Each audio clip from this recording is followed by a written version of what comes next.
بسم الله الرحمن الرحيم. إن الحمد لله نحمده ونستعينه ونستغفره ونتوب إليه ونعوذ بالله من شرور أنفسنا ومن سيئات أعمالنا.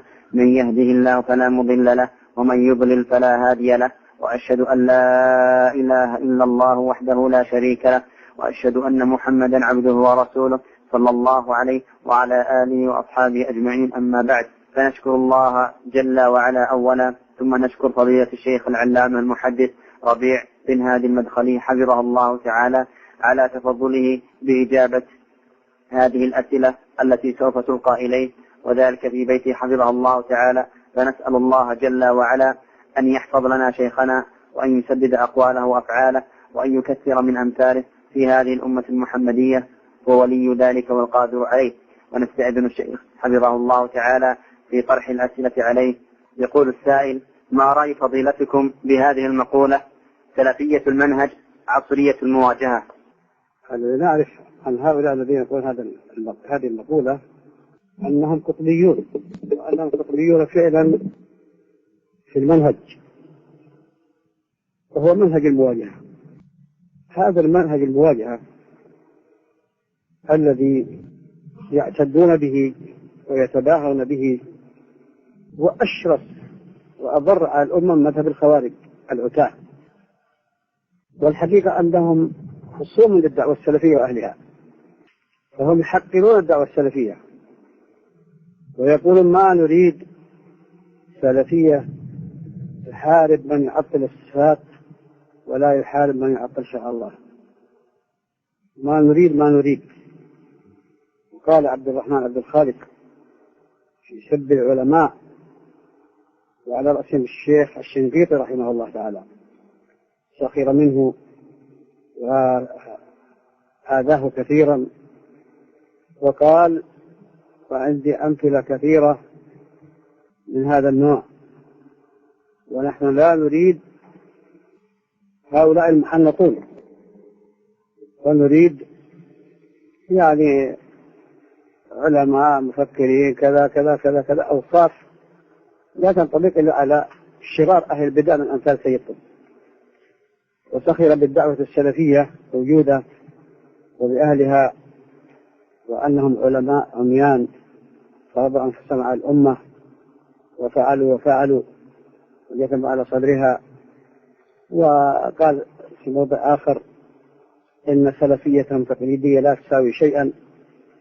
وكم طعنوا في المنهج السلفي، وقالوا: أنتم تحاربون أهل القبور ونحن نحارب القصور.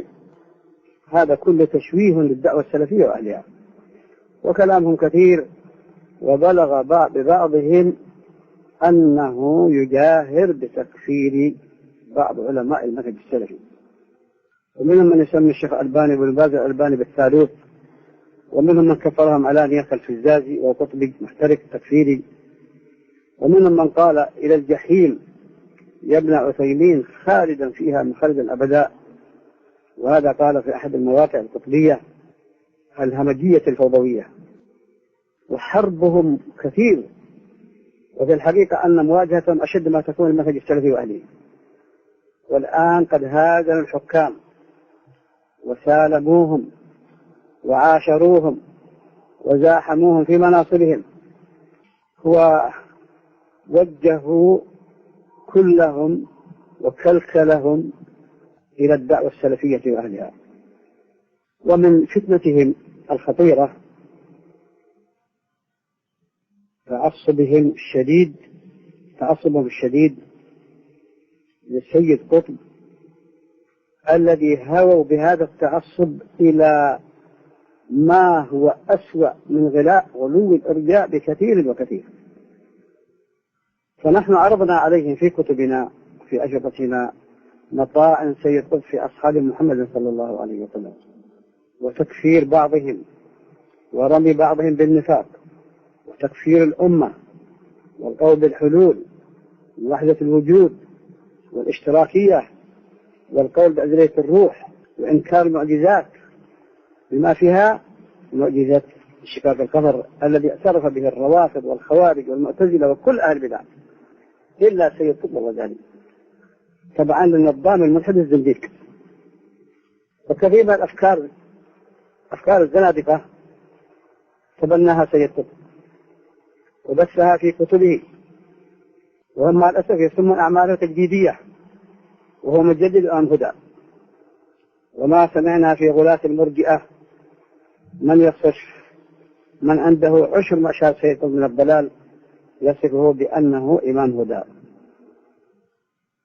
هؤلاء المواجهة الآن مواجهتهم موجهة للسلفية فقط، وحالهم مع الحكام ما أشرنا إليه سلفا، ونحن لا نريد منهم هذه المواجهة السخيفة لا للحكام ولا للعلماء ولا للمنهج السلفي. نريد أن يسيروا على منهج السلفي، فالمنهج السلفي صالح لكل زمان ومكان، ويحارب البدع وما يسمون بعصرية المواجهة تحمل في قياتها ولفظها أنها بدعة ضلالة، ليس لها صلة بالمنهج السلفي ولا بمنهج الرسول الكريم عليه الصلاة والسلام.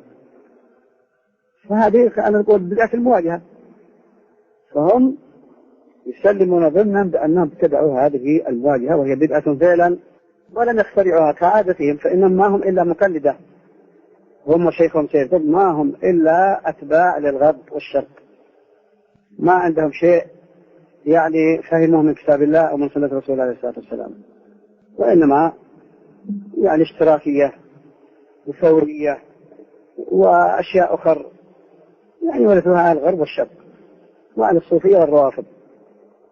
هذا حصيلة ما عندهم، ويطلقوا على ما شاء عصرية أو بدعية محدثة أو ما شاءوا.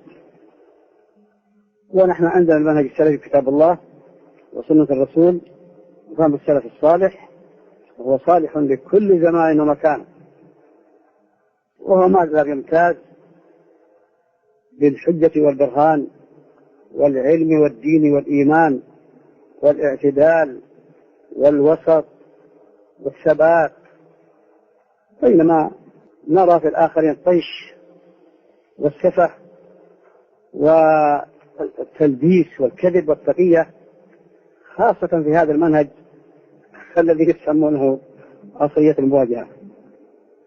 فوالله لا نرى حربهم علينا إلا بالكذب والتلبيسات والخيانات، ولم يستطيعوا أن يواجهونا بشيء، لأن معنا الحق وليس معهم إلا الباطل، وهم والله دعاة الباطل كما قال الشيخ الإمام ابن باز رحمه الله، دعاة الباطل وأهل الصيد في الماء العشر.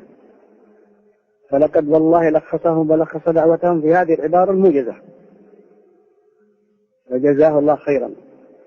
ونحن لا نعيرهم بهذا، نريد أن يتبصروا وأن يفكروا كثيرا وكثيرا فيما يجرون إليه أنفسهم ويجرون إليه الأمة من الضلال والضياع، فليتقوا الله في أنفسهم وليتقوا الله في الشر السلفي الذي صرفوا كثيرا منه إلى منهجهم المنحرف الضال.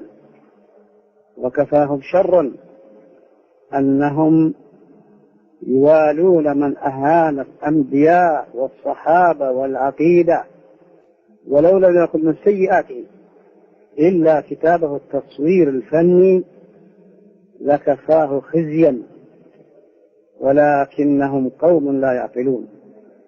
ولو كانوا يعقلون ويحترمون القرآن ويحترمون الأنبياء ويحترمون الصحابة والله لا وقفوا من سيد قطب مثل ما نقف أو أشد، ولكنهم غلب عليهم الهوى مع الأسف.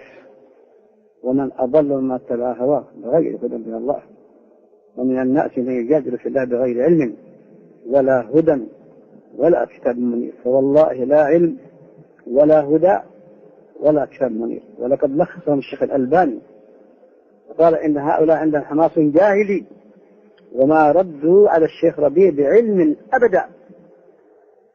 هذا قاله الشيخ الألباني في أواخر حياته، وما ازدادوا والله إلا بعدا وشرا وجهلا وضلالا، لأن قاعدتهم الكذب والكبر. الكبر غمط الناس ورد الحق، الذي يستحق الإهانة والتحقير يعظم ويقدس عندهم، والذي يستحق على الأقل المناصرة والتأييد يحاربونه بشتى الوسائل. بعض الوسائل قد يخجل منها اليهود والروافض، أما عنه في الكذب والافتراء على أهل السنة والحرب المستعرة على أهل السنة، فنعوذ بالله من شرهم، ونسأل الله أن يهديهم أو يرد كيدهم في نحورهم ويعافي الأمر من شرورهم. إن ربنا لدينا الدعاء.